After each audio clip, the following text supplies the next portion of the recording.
À Mabanga, dans le territoire de Djougou, les forces armées de la République démocratique du Congo ont découvert une nouvelle cache d'armes lors d'une opération de ratissage menée ce mercredi, une opération qui s'inscrit dans la stratégie de sécurisation d'une zone encore fortement marquée par l'instabilité. Selon les FARDC, le matériel saisi comprend plusieurs fusils d'assaut de type AK et des lance-roquettes, des obus, ainsi qu'une importante quantité de munitions de calibre 7,62, des chargeurs et divers équipements militaires ont également été récupérés.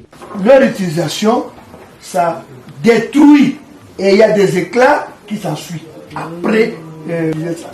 Ce sont des roquettes qu'on ne trouve plus ici dans les FARDC. Devenu un tout petit peu rare dans les FARDC. Mais nous les avons trouvés ici, quelque part toujours. Ça détruit des engins. American Dream. Dispensant chaîne Investment Group. Rêve américain pour la Kosoma Lopango aux États-Unis. Plus précisément la ville où y'a Dallas. Aujourd'hui c'est possible. Pays m'a pendant 30 ans. Ne vous trompez pas l'adresse. Dispensant chaîne Investment.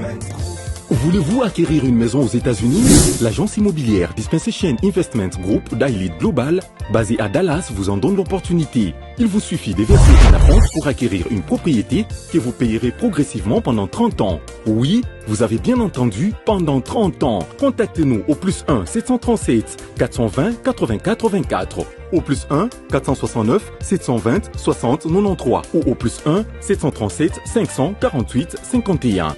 Dispensation Investment Group, investissez dans votre avenir avec l'immobilier aux États-Unis dès aujourd'hui. Oh ma papa, ton maman lopango. Rêve américain. Venez nous contacter. Rêve américain. Tapez sur Google. Dispensation Investment Group. Na moke na komi baye. Lopango elenge. Ozala baye elengi pou. Héritage à bana. Rêve américain. On a consommé lopango aux États-Unis. Plus précisément la ville où y'a Dallas. Aujourd'hui c'est possible. Pays m'a pendant 30 ans. Ne vous trompez pas l'adresse. 60 chaînes Investment. Otaka Music Band International. La rencontre de Washington.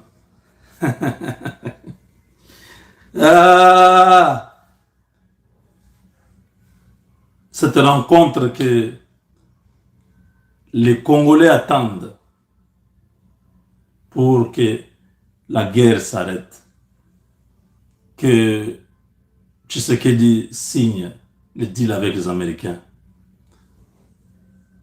Ils ont fait pression cette semaine.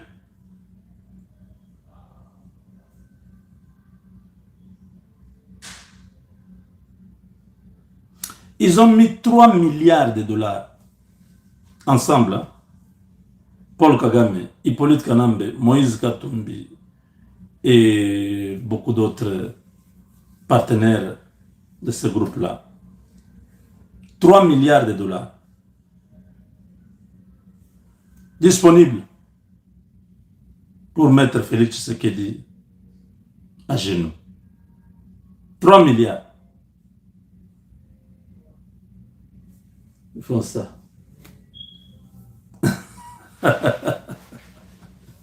Ils corrompent les généraux congolais le matin. Le soir, les Burundais, les Ouazalènes bloquent la route. C'est pas facile, hein? Donc, devant un échec, parce que Paul Kagame a envoyé beaucoup de renforts pour bousculer les choses et empêcher la signature de Washington. Les Ouazalendo, les FARDC patriotes et les Burundais ont bloqué la machine. Ils ont tenté de faire quand même un effort les 48 heures passées, mais maintenant là, les 3 groupes que je viens de citer là, en dehors de des aventuriers, des FARDC qui ont fui, tous ces gens-là, ils ont eu tort, ils croyaient que les choses allaient rapidement se dégrader, ils ont échoué. Donc c'est pourquoi j'insiste que les Ouazalènes soient bien équipés, que les Burundais continuent vraiment à faire le commandement, parce que maintenant là, le commandement est entre les mains des Burundais. Parce que les FARDC ont fui. Je dis les faux FARDC, parce que dans le sud Kivu, il y a les bons FARDC qui sont restés. Les mauvais là qui étaient proches du Rwanda et les faux Wazalendo proches de Shadari et de Matata Pogno qui sont venus du Maniema, les Malaïka et les autres là. Ils sont maintenant hors circuit. Les vrais Wazalendo du Sud Kivu, les FARDC, patriotes et les Burundais sont en train de résister comme vous n'avez pas idée. Donc, c'est dans ce contexte que Paul Kagame trouve que, au fait, il n'y a pas d'autre choix. Je dois parler à la presse.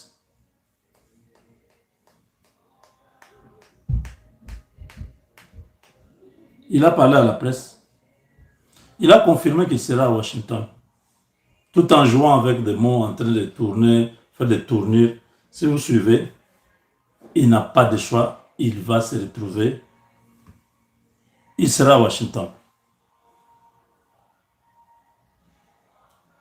Voilà la vérité.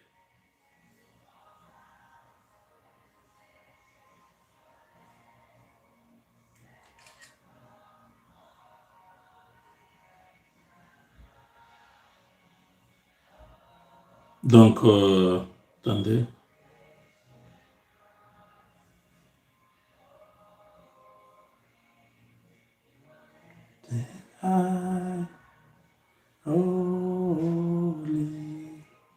Holy forever.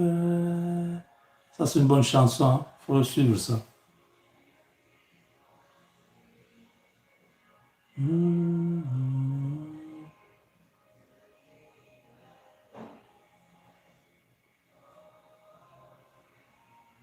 Ah, j'ai oublié de dire à tous ceux qui sont en train de fêter aux États-Unis, hein, Thanksgiving.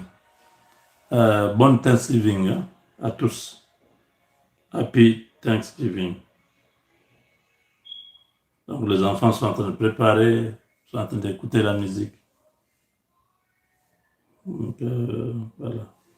Donc, où est-ce que Kagame...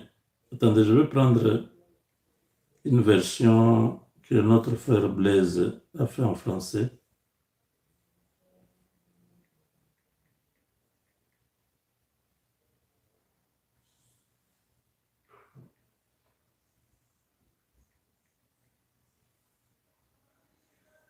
Voilà, c'est ça.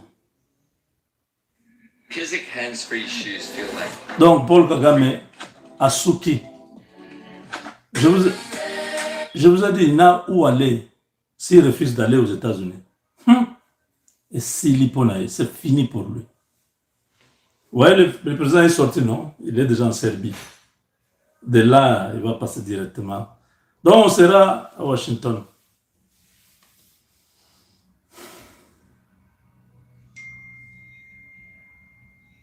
Donc, je vais encore dépenser mon argent. Donc vous là qui me suivez tous les jours, il n'y a personne qui peut dire vraiment aujourd'hui, non, voilà, mon cher, voilà mon billet, $2000, paye ton billet, va. Non, ça doit être mon argent. Je dois me loger. Ah, Congo. Ah, mon cher, donc, moi je ne peux pas prendre l'argent là, aider ma famille. Je ne peux pas aider l'argent que je dépense pour le Congo. Je ne peux pas aider ma famille. Je ne suis pas millionnaire, je ne suis pas hyper riche pour que je prenne mon argent et je mette chaque fois depuis plus de 10 ans pour le problème du Congo.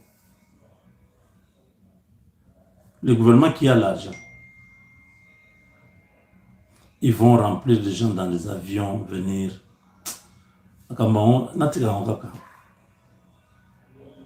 Dieu seul sait. C'est Dieu qui a voulu que non seulement je me sacrifie avec mon temps, tout, et avec mon argent, lui-même sait pourquoi je le fais, pourquoi cela arrive. Le Seigneur lui-même, parce que je ne fais rien par moi-même, je ne force rien. Les choses se présentent comme ça. Je vous ai dit déjà que le président sera là, donc je suis obligé d'acheter les billets. Si vous regardez même sur l'internet à Washington, les comment on appelle, pour être là à côté de la Maison Blanche, tout ça, les hôtels, c'est trop cher. Mais on va le faire, ne vous en faites pas, nous serons là. On ne va pas se plaindre. Parce que même si je me plains, qui va le faire? J'avais dit ici, il y a 2 ans, j'ai besoin de faire une chaîne de télévision, donnez-moi l'argent. Si j'ai eu beaucoup, j'ai eu $200. Vous imaginez? Vous avez beaucoup de gens comme ça qui regardent ce que vous dites tous les jours. $200. Quand j'ai vu ça, j'avais seulement laissé, j'ai dit non, je préfère pas m'insister.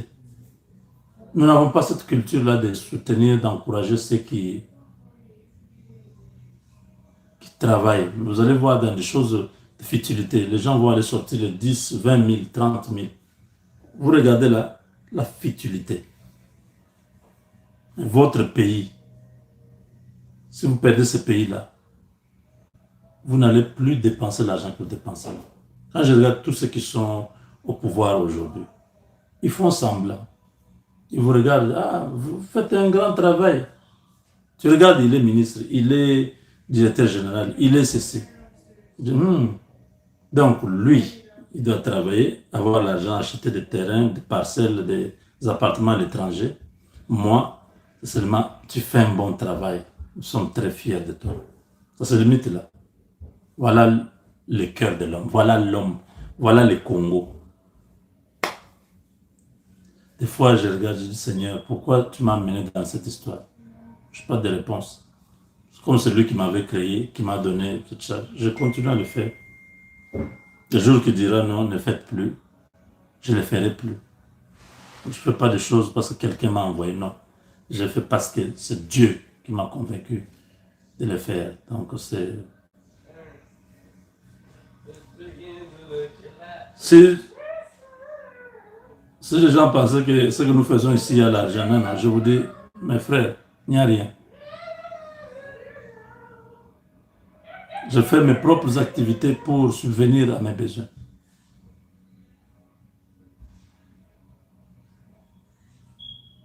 Ne suivez pas, oh non, mais toi tu as beaucoup de gens. Oui, j'ai beaucoup de gens qui suivent. Oui.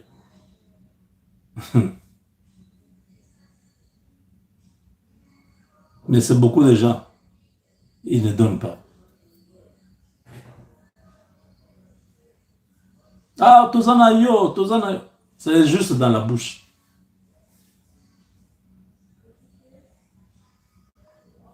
Dieu, je parlais avec quelqu'un ce matin, il dit, tu sais, Dieu t'aime beaucoup.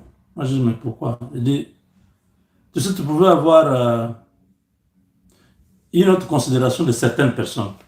Mais regardez, dernièrement, tu as dit quelque chose qui n'était même pas ce qu'ils ont fait. Ils ont coupé une partie, ils ont publié. Tout le monde, beaucoup de gens que tu considérais, ont mal parlé contre toi. C'était pour révéler l'état de cœur des gens. Je dis, waouh, je n'avais même pas pensé à ça. Il dit, oui. Est-ce que toi, tu pouvais penser que telle personne pouvait parler mal contre toi? Dieu avait créé cette histoire-là pour qu'il te révèle l'état de cœur des gens. Je dis, même certains membres de la famille du président que nous connaissons sur l'internet, sur Facebook, tout ça, ils ont publié, ah bon? Je dis, Nous tous, on était choqués. On dit, mais comment? Ces messieurs ici travaillent pour votre régime. Vous ne pouvez pas faire ça. Lui ne gagne rien. Vous gagnez beaucoup. Vous êtes dans les minéraux, dans les ceci. Ces messieurs ne gagnent rien. Comment vous pouvez faire ça? Même si c'était vrai. Comment vous pouvez publier des choses comme ça? Pendant que l'histoire n'est même pas vraie, la vidéo existe. Je dis, waouh. Je dis, beaucoup de journalistes au Congo là-bas, ils ont dit des choses sur toi. Je dis, laissez. Dieu c'est un grand entraîneur, un grand coach.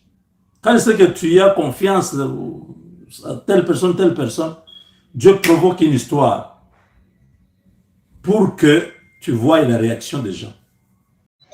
La sensibilisation, mobilisation, conscientisation, éveil conscience.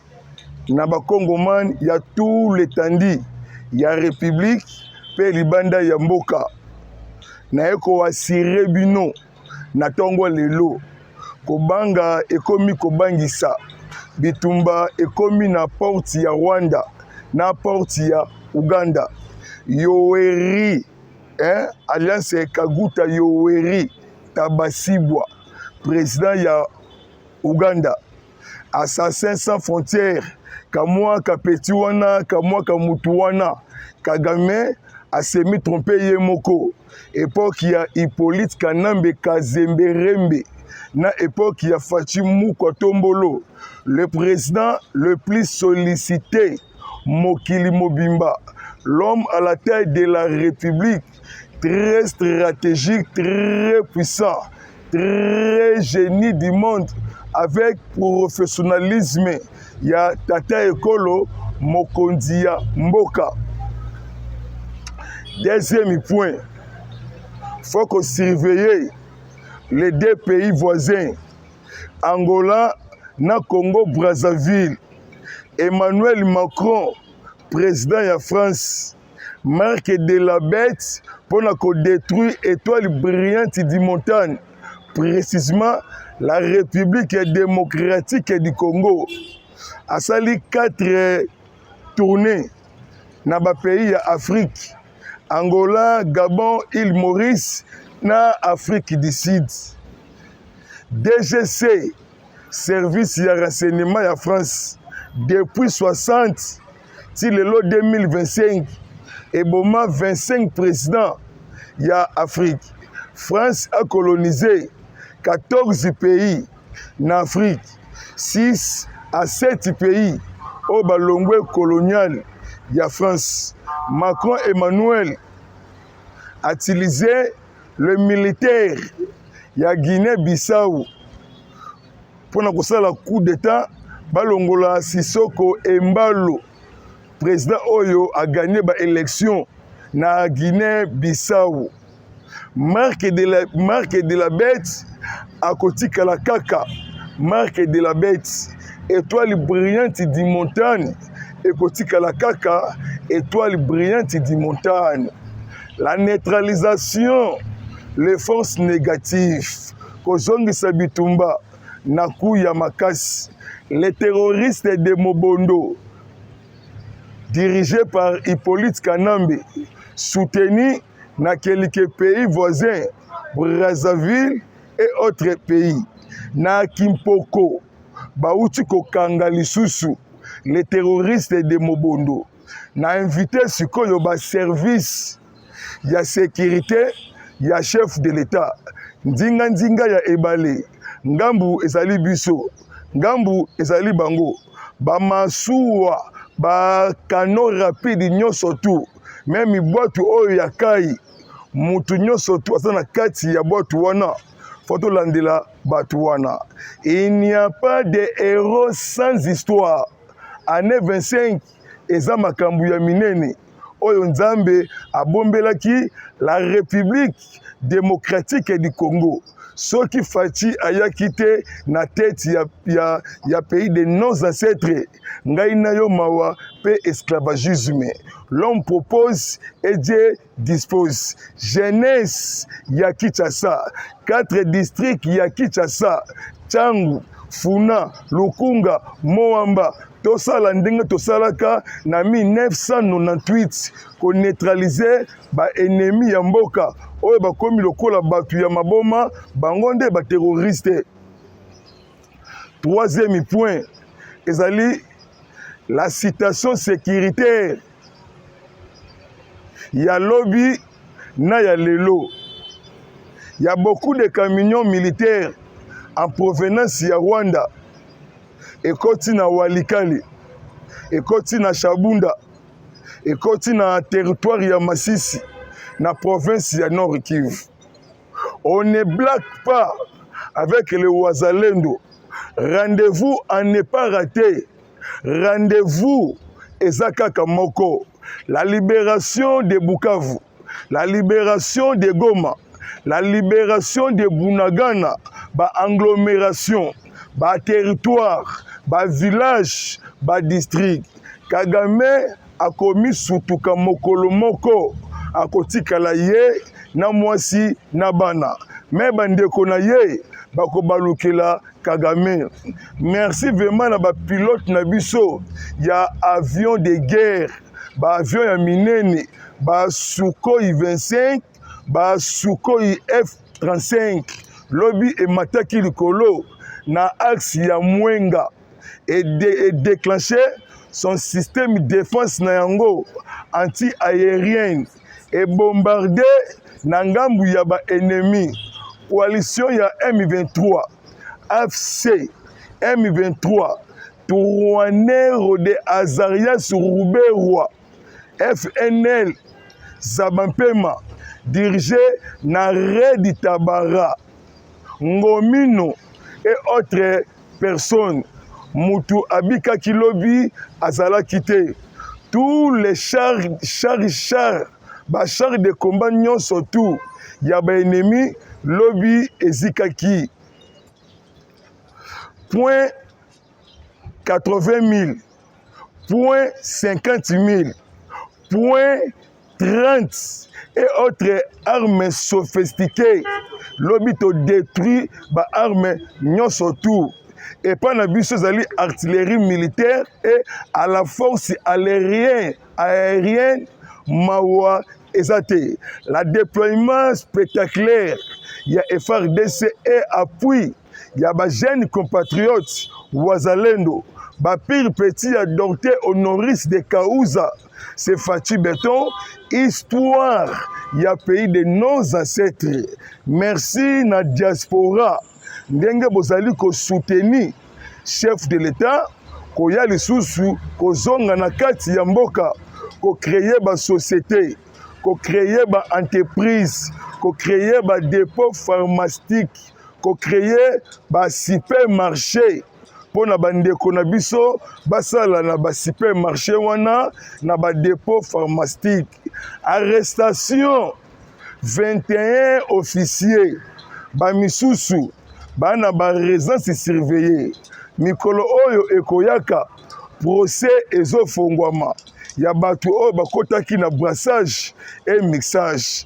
Ena ba officier misusu oyo basala na époque ya Hippolyte Kanambe oyo baza na prison militaire ya Ndolo lokola Eric Rio Omberi akota na brassage et mixage lokola Crispin Atamatabe ancien M23 akomaka ministre ya défense na époque ya Hippolyte Kanambe Kazemberembe mwana ya Marceline Mukamukuje ndeko ya Ana Katupora Samboure Anne alliance Jeannette Kabila famille à 3 personnes bakufela te kala mingi wate bakokangama na ndenge moko ya mukete. Tokoti na deuxième étape. Première étape, ezalaki étape ya kolandela ba mouvement nyonso tout. Deuxième étape, ezali ko zongisa, ko kwisa, pe ko silisa bozo ba nyonso tout. Olivier Ndungijire, ministre des Affaires étrangères ya Rwanda, auti ko passer na chaîne ya ba français RFI. Yemoko a commis contredire Yemoko parce que le 4 décembre ezali sommet ya Trump na Ovale, accord de paix, accord de Washington, la finalisation accord. Le président congolais Fachi Beton arme ya makasi, Fachi Beton professionnalisme na kamwa kapeti oyo Kagame nzoto na ye ezanga misuni, assassin sans frontières Adolf Hitler noir na Afrique centrale a semi trompé parce que Fachi a memi politique na niveau mususu, la spiritualité prime sur physique. Kagame alobi akokende te na États-Unis, mais Olivier Ndungijiri alobi ye akokende a signé na ye accord. Pourquoi ndimi akende? Envoyé comme pasteur américain akitaki na Kigali, apesaki Kagame mokanda lettre documento na ki portugais. Soko lingi obima na fenêtre kakayo, soko lingi obima na porti kakayo. Et si tu as eu décision, Maison Blanche, département d'État américain, même Sénat américain, même Chambre des représentants, les députés nationaux américains, comme Nancy Pelosi, et si tu as eu déjà décision. Janvier, il y a 2026, Tokende na Congo, ya sika. Kagame akosuka lokola pharaon na époque ya Égypte. Mer Rouge, yango yo 2025. 2026, ezali nkana, bisengo na bisengo. Kotonga, la construction, la développement, pays de nos ancêtres. Nakatia, 4e point, Baimboka, en tout cas, likez, partagez, kabo la vidéo, Benga Miyachou, président Miyake, les doyens sur la scène politique, Kosangisaka population, Simaya, chef de l'État, Pekopuyaka, armée la biso régulière, armée loyaliste, montée en puissance. Benga biso na plus 243 97 360 50 14. WhatsApp, pena appel. Yoka Sikoyo, ba révélation. Il y a beaucoup de membres de PPRD. Oh, bakenda kopouye M23 na AFC, il y a Hippolyte Kanambe. Yannick Tisola auti kokufa lobby. Azalaki cadre na PPRD. Likolo ya manipulation ya Hippolyte Kanambe terroriste rwandais. Lobby nda kufaki na ligne de front na axe ya Mwenga. Tant que aussi 3 localités. Localité ya Kasika, localité ya Ngulukumbi, ya Kumbibi. Lobby aussi 3 localités. Ezalaki na maboko ya M23 na AFC na RDF. Effectivité ya armée rwandais ekomi ko diminuer. Effectivité ya M23 AFC Baturouanero et autres groupes armés ekomi ko diminuer. Et FARDC et ça lobby déjà trop c'est trop. Plusieurs cessez les faits. Après signature, il y a accord de principe. Nadoa au Qatar. M23, Azali ko renforcer. AFC, Azali ko renforcer. Pour votre information, Hippolyte Kanambe séjourné dans la ville de Goma. Après ko Kima Bukavu, si na tension à lobby, Azali Goma. Parce que Goma est la frontière na Rwanda. C'est facile à kende na Rubavu, à kende na Kanombe, à kende na Kamembe, à kende na Gisenyi, baville ya Rwanda. Kagame a risqué dans des jours ba renverser Kagame. Et si basilisi masolo ya Rwanda, ba changer régime na kati ya Rwanda. Parce que Moutio pi kamwa ka peti oyo ka mutu oyo eloko oyo ezanga yango tina akutani na mokuwa akutani na libende efinye folie libende était contre remire Kagame akomi na suka tous les stratégies qui naye, tous les plans naye, eza na maboko ya mokonzi ya mboka. Tokeba na tata oyo, oto bengana na tete ya Assemblée nationale, oto bengaka ye Kabasele, oto bengaka ye Angelou Kanza, oto bengaka ye Tito. Ye toyebi ye koleka ye moko. Azalaka ancien président ya étudiant burundais na Inikin na 1980 comme président ya étudiant burundais.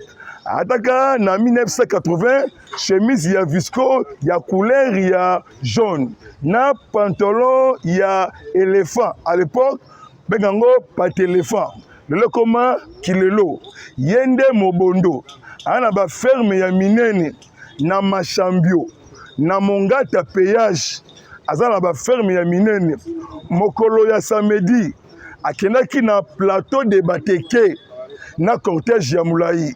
Après kolongwa na ye, après kolongwa na ye, des tentatives ya ko envahir Kinshasa à partir de Nkana, parce que Nkana est à 75 km au komana Kinshasa, territoire ya Kwamutu na province ya Mai-Ndombe.